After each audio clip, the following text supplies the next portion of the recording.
자, 이제 경매에 대한 기사들 많이 나오고 있죠. 되게 유튜브에서 보더라도 누가 계속 경매 가지고 이야기하잖아요. 경매 뭐 120채 하나 아줌마 뭐 나와가지고 이야기하고서 뭐 이렇게 해라, 무조건 오른다, 이런 식으로 또 이야기하고 있고, 경매할 때다 타이밍 슬슬 잡고 있죠. 저희가 요새 영상도 잘 안 올려서 안 까고 있지만 경매 회사 하고 있는 대표도 있죠. 대강이 같이. 그쪽도 조금 있으면 경매 얘기 또 나오게 되겠죠. 경매할 때다 하면서. 그래서 오늘은 경매에 대해서 조금 알아볼 건데요. 자, 경매하면 초동 퀴즈. 니은, 치, 지읒, 이응. 경매하면 뭐다? 낙찰가율이다. 낙찰가율 얼마나 나왔나. 경매 추세를 보고서 낙찰가율보다 싸게 사면 저렴한 거고, 낙찰가율보다 비싸게 사면은 여기 집값 오르는 거다, 뭐 이런 식으로 약간 표현하는 경우도 있죠. 인기가 좋다. 근데 실질적으로 낙찰가율은 감정가를 중심으로 평가를 한다. 그래서 예전에 제가 경매학원을 잠깐 다녀본 적도 있는데, 그때 하신 얘기가 예를 들어서 토지였어요. 토지는 감정가가 더 심하죠. 5천만 원이었는데 이게 뭐 4억 얼마에 낙찰이 됐다. 그러니까 실질적으로 그 토지의 가치는 5천만 원이 아닌데 그냥 법원이나 이런 감정하는 데서 임의로 책정한 게 5천만 원이다. 그리고 가치는 이 정도 이상급이라고 생각하기 때문에 이 가격에 낙찰을 한 거겠죠. 낙찰가율이 그럼 이거 몇 %예요? 800% 이상 나왔는데 낙찰가율 800% 이상으로 낙찰받는 게 미친 짓 같죠. 그래서 저 낙찰가율이 시세랑 관련 없이 감정가를 기준으로 하기 때문에 100% 넘었다고 비싸게 산 게 아니다. 그런 점은 꼭 일단 알아두시고 시작하겠습니다. 부동산 경매, 아파트 상가, 양극화가 심화되고 있다. 낙찰가율 100% 초과. 낙찰가율 100% 초과니까 비싸게 낙찰받고 있는 것처럼 생각하지만 실질적으로 시세에 비하면 낮다. 그런데 꼭 낙찰가율로 이야기를 하죠. 상가는 유찰 속출. 법원 경매가 중단되고 한 달여 만에 재개된 경매 시장에서 낙찰가율 상승 추세가 유지되고 있다. 그러면서 언제랑 비교해요? 지난해 상반기는 8, 90%인데 지난해 8월부터 올해 2월까지 낙찰가율은 99.4에서 135. 자, 매매 가격 지수 보면은 이렇게 됐었죠. 5월에서 한 6월 정도 서울 쭉 하락세 하다가 8월부터 30대들 엄청 유입되면서 쭉 올랐다. 그러다가 12, 16 이후 강남은 1월 20일부터, 서울 전체적으로는 거의 3월부터 떨어지죠. 그러니까 딱 2월까지 끊어가지고 8월부터 2월까지 끄는 거랑 지난해 상반기 1월부터 6월까지 끄는 거랑 당연히 비교하면 이쪽이 낮을 수밖에 없는데 상승 추세라고 이따위 헛소리를 날리고 있다. 저런 걸 기레기라고 하죠. 하지만 상가는 어떻다? 야심차게 지은 809억 쇼핑몰이 몰락하고 있다. 사실상 가치 0원. 2004년에 완공된 애조이는 최저 매각 가격이 35억 원으로 사업비의 4% 수준이고, 여기 상가에 산 사람들도 투자금 거의 날린 상황인데 유령 건물이 돼버렸다. 그 낙찰 받았다는 게 아니죠. 35억 원이 최저 매각 가격인데 지금 현재는 낙찰 받고 있지 않았다. 그리고 저번에 뭐 구로에서 1000만 원대였나? 그런 낙찰도 나왔었잖아요. 그 정도로 지금 상가는 암울하다. 특히 지금같이 자영업이 침체되고 있는 상황에서는 더욱 암울하다. 구로동 신도림 테크노마트 2억 1700만 원짜리 감정가예요. 이것도 실질적으로 샀던 사람은 이거보다 조금 더 비싸게 샀겠죠. 매각가 1040만 원. 을지로 밀리오레 6700만 원짜리가 487만 원, 5천만 원짜리가 570만 원, 9200만 원이니까 1747만 원. 여기도 2억 6300짜리가 7천. 가지고 낙찰가요 5%, 7%, 11%, 19%, 27%. 상가 심각하죠. 상가는 이 모양인데 꼬마 빌딩 입찰에 42명 몰렸다. 낙찰가율이 162%다. 자, 용산 정비창 이야기 나오니까 부동산 경매 시장 들썩인다. 감정가는 이 정도였는데 14억 6천에 매각됐다. 낙찰가율이 162%다. 엄청 비싸게 산 것 같죠. 100%를 넘어가면 경매가 과열된 것으로 평가된다. 근데 첫 번째 알아두셔야 될 거, 아파트의 경우는 그나마 시세랑 비슷한데 토지 같은 경우는 지방으로 가면 갈수록 괴리율이 크고, 저번에 제가 이야기했죠. 꼬마 빌딩 같은 경우 감정가가 이거 나온다고 이 정도 같이 하는 거예요. 실질적으로 서울 외곽 지역 가도 꼬마 빌딩 이 정도 이상은 나와요. 보통 웬만하면. 꼬마 빌딩의 경우는 감정가 괴리율 심하다고 제가 이야기했었죠. 그래서 이 심한 괴리율을 가지고 뭐에 쓴다고 그랬어요? 증여에 많이 사용한다고 그랬잖아요. 불법 증여를 하기 위해서 꼬마 빌딩을 굉장히 많이 사용하더라. 그 굉장히 많이 사용하는 이유가 뭐다? 감정가가 굉장히 낮게 나오니까 꼬마 빌딩 자체가 거래가 잦진 않잖아요. 실질적으로는 뭐 100억 하는 건데 꼬마 빌딩 뭐 실질적으로 거래가는 그 정도 나왔었는데 그 당시에 뭐 감정가는 한 20억 이렇게 나오니까 증여하기 굉장히 유리하더라. 그러니까 꼬마 빌딩이 이렇게 낙찰가율이 높다는 게 경매가 과열된 게 아니죠. 감정가가 사람들의 생각보다 저평가가 됐기 때문에 그런 거죠. 자, 그러면서 이제 어때요? 수도권 주거시설 낙찰가율이 90% 넘는다. 91.2%. 매각가율 100% 돌파. 2005월에 왜겠어요? 지금 풍선효과. 그렇죠? 광주 수도권 왜겠어요? 서울 뜨거운 인기, 용산도 들썩. 그러면서 이렇게 나오고 있다. 4월에 105% 돌파했다. 3월에는 한창 그 질병 사태로 심각해서 잘 개시도 안 했고 낙찰도 안 받았던 반면 이 수요들이 그냥 다시 몰리면서 나타난 거죠. 그래서 응찰자 강남 줄고 강북 증가했다. 이게 항상 경매 시장은 좀 더 한 타임 늦게 가죠. 예를 들어서 돈 넣자마자 바로 낙찰 나오는 게 아니잖아요. 근데 아까 노도강 상승 이야기 하다가 4월부터 보합 이야기 나왔었죠. 그 다음에 뭐 금강구 구로는 아직도 상승 조금 나타내고 있고 금강 같은 경우도 노도강이랑 거의 비슷하죠. 은평구 이런 것들 외곽 지역 쪽은 그렇죠. 그쪽이 낙찰가율 높게 한다. 그래서 평균 낙찰가율로 찾으면 이상하죠. 강북이 증가했으니까 그쪽으로 쏠린 거죠. 자, 그래서 낙찰가율 진짜 보면 어때요? 자, 낙찰가율 113%까지 높아졌다라고 하죠. 어디? 사당 신동 아파트. 그래서 113%의 낙찰가율이 7억 4,300만 원이다. 그런데 보면 어때요? 거래가는 8억 6,500까지도 찍었다. 그 다음에 광진구 감정가 10억 7천인데 11억 2,500만 원에 광장 현대파크빌 낙찰됐다. 실거래가는 13억 5천까지 나왔다. 그리고 감정가 17억 2천만 원인 송파구 리센츠 17억 5,200만 원에 낙찰돼서 105%, 102%의 낙찰가율 기록했다. 리센츠 16억 거래 2건 나왔더니 난리가 났죠. 아주 뭐라 그래요? 무조건 특수관계인간 거래다. 저는 이 16억 2건 중에서 일단 처음에 앞에 거 부자간 거래라고 그렇게 기사에서 떠들던 거 국토부 피셜로 특수관계인 거래라고 한 거 못 봤거든요. 근데 이게 진짜 막 천지가 개벽할 가격인 것처럼 이야기하잖아요. 그거보다 조금 높다. 1억 2천, 1억 5천 정도. 이거는 뭐 105, 102%인데 리센치 같은 경우는 그래도 감정가 평가가 좀 나온 거고 이런 거 보세요. 실거래가 이렇게 나왔는데 이 가격인데도 113%다. 11억 5천, 100% 넘었다고 하는데 실거래가 13억 5천이다. 그러니까 시세랑 비교해 봤을 때 낙찰가율이 100% 넘었다는 게 경매 과열이고 시세보다 높다 이렇게 말할 수는 없는 거죠. 이 사람들도 그거 보고 들어갔겠죠. 근데 저 가격에 낙찰받은 거는 후회하게 될 것이다. 왜냐면 이 가격이 정점이니까. 그렇죠. 앞으로 경매 받기는 점점 더 힘들어집니다. 유찰은 길어질 것이다. 왜? 부동산 대출 규제가 심각해지니까 현금 부자들에겐 기회예요. 그놈의 현금 부자들 이제 징글징글하지 않나요? 부자 보고서 보면 부동산 자산 비중 낮췄잖아요. 근데 무슨 현금 부자들에게 또 기회예요. 부자들이 지금 현금 확보해서 부동산 사겠어요? 현금 부자들이 보통 그 시류를 잘 읽고 그런데 예를 들어서 기업 같은 경우 대기업 같은 경우도 보면 부동산은 줄이고 현금 늘리죠. 그 다음에 뭐 지금 같은 경우도 일반 사람들도 뭐 주식 몰빵한 사람 또는 그 영끌해가지고 여러 개 안 된 사람 빼고는 현금 확보하는 경우가 많이 늘어나고 있잖아요. 과거보다.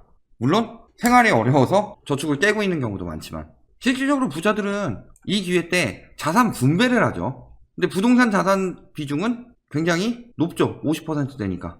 일반인들은 거의 한 70% 정도 된다고 하니까 그에 비하면 적지만 부자들은 더 분배를 많이 한다. 주식과 채권과 금, 달러 등으로. 거기다 현금까지. 근데 그거를 다시 부동산에 편중해가지고 지금 상황이 거래량도 줄고 있고 지금 본인이 이야기한 거 있죠? 대출 규제가 강화되면서 진입장벽이 높아진 상황. 이거 무슨 뜻이에요? 수요 감소됐다. 추후에도 황금 어렵다. 이 뜻인데 현금 부자들이 이걸 사겠냐고요. 말도 안 되는 소리죠. 자, 용산에서는 임의 경매 꼼수를 부리고 있다고 합니다. 예외 규정이 있는데 증여나 경매 소송 등을 통해서 규제를 받지 않는다. 특히 경매 활용한 꼼수해가지고 임의 경매 사유를 만든 후 매수 임명자가 낙찰받도록 해서 다른 사람이 하지 않도록 실제 부동산 가격보다 높게 설정하는 방식을 취하고 있다. 자, 알려줬으니 잡아야죠. 이런 거 안 잡으면 특사경 노는 거죠. 그리고 뭐예요? 허가제 대상 했더니 비껴간 지역이나 풍선효과 우려도요. 자, 여기 정비창 인근 지역에 토지거래 허가 구역. 그러니까 요 옆으로 풍선효과 퍼진다. 늘 언제 어디서나 있던 얘기고 얘네들이 이렇게 풍선효과를 부추기니까 그제서야 그거 보고 퍼지겠구나 하고 초보들이 사는 거죠. 그러니까 풍선효과는 누가 만든다? 지들이 만든다. 언론들이. 언제까지 풍선효과 퍼질 거예요? 적도까지? 낙찰가율 전국적으로 이 정도 나오고 있다.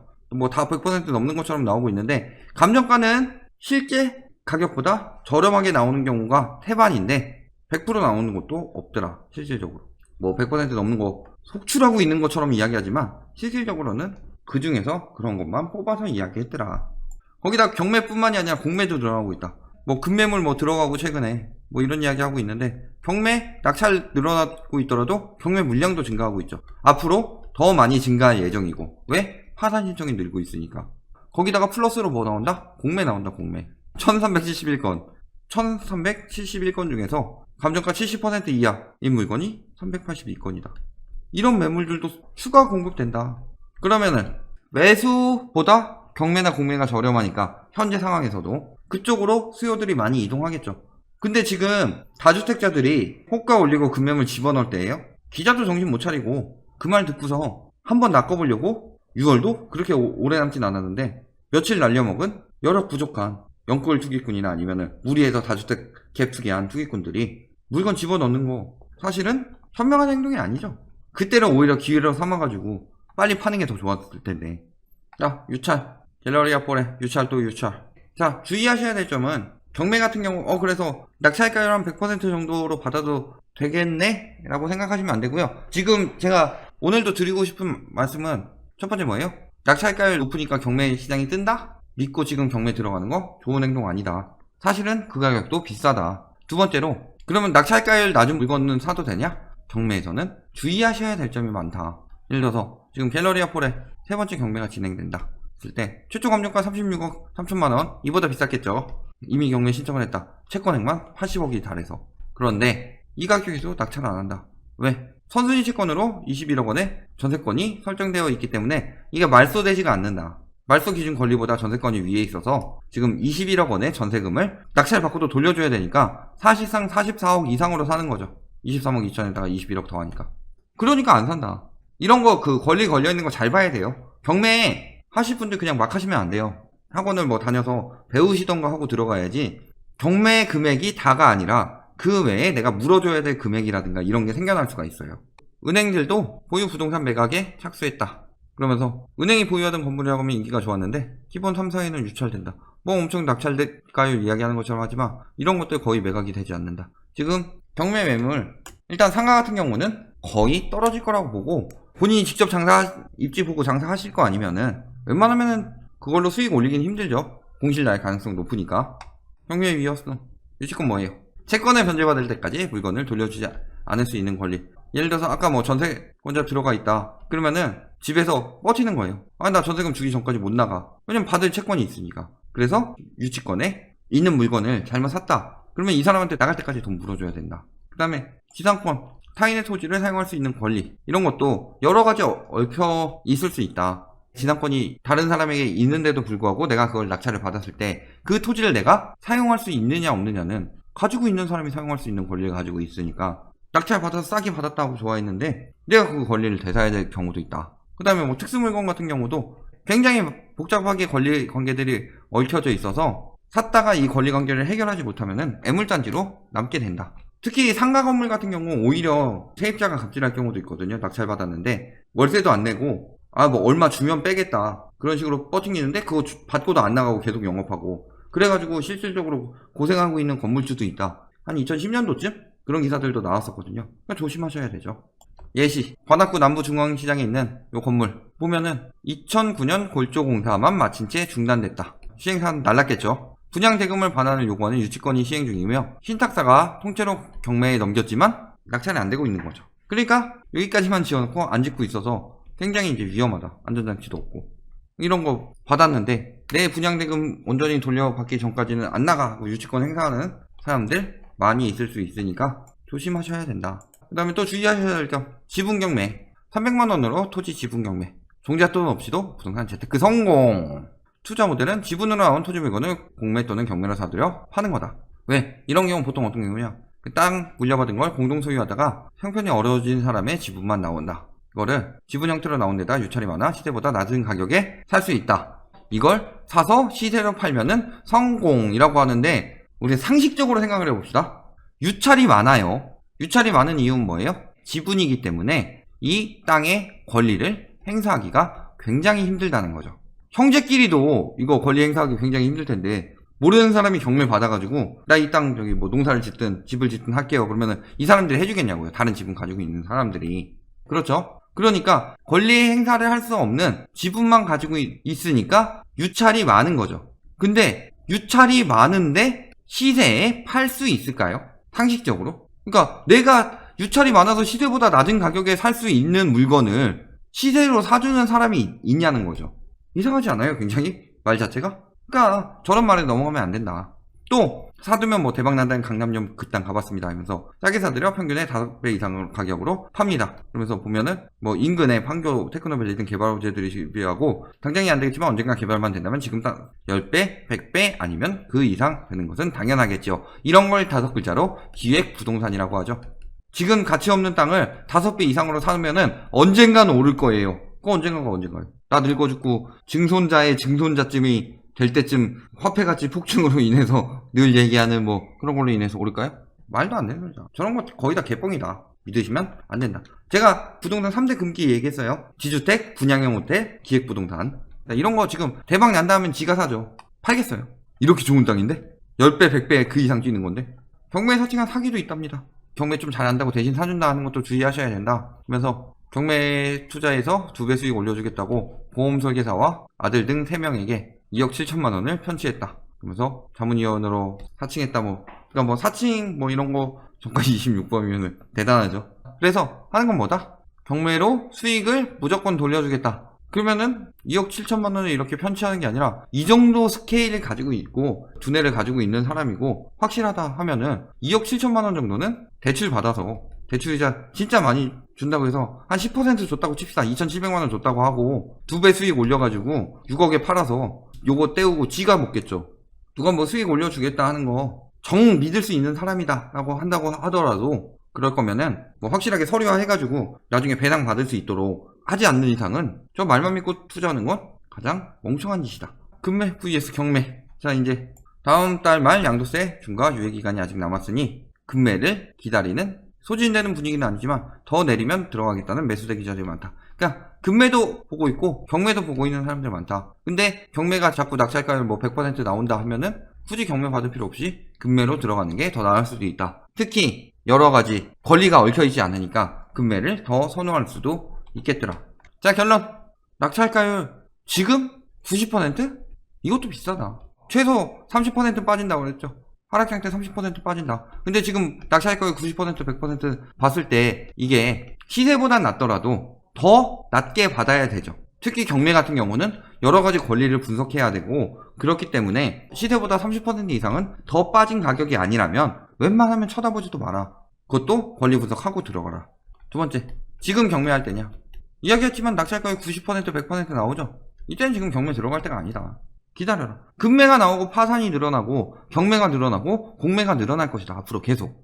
경제위기가 심화되고 가속화되면 될수록 금매, 경매, 공매 이런 건 앞으로 쏟아져 나올 것이다. 그런데 지금 막 이 사람들이랑 부대껴가지고 낙찰가율 90%, 100%로 받아야 된다? 아니죠. 세 번째, 권리 분석 필수. 잘못해가지고 유치권 같은 거 걸려있는 거 사든가 전세권 같은 거 걸려있는 거 산다. 그러면 피보입니다. 그래서 그 말소기준 권리라고 있는데 말소기준 권리가 되는 권리에 대해서 그보다 선순위인 것들은 물어줘야 돼요. 받은 사람이. 그 밑에 있는 것들은 말소되는데 그러니까 항상 그 권리 분석을 안 하고서 저렴하다 생각하고 그냥 막 사게 되면은 훨씬 더 비싸게 살 수 있으니까 항상 주의하시길 바랍니다.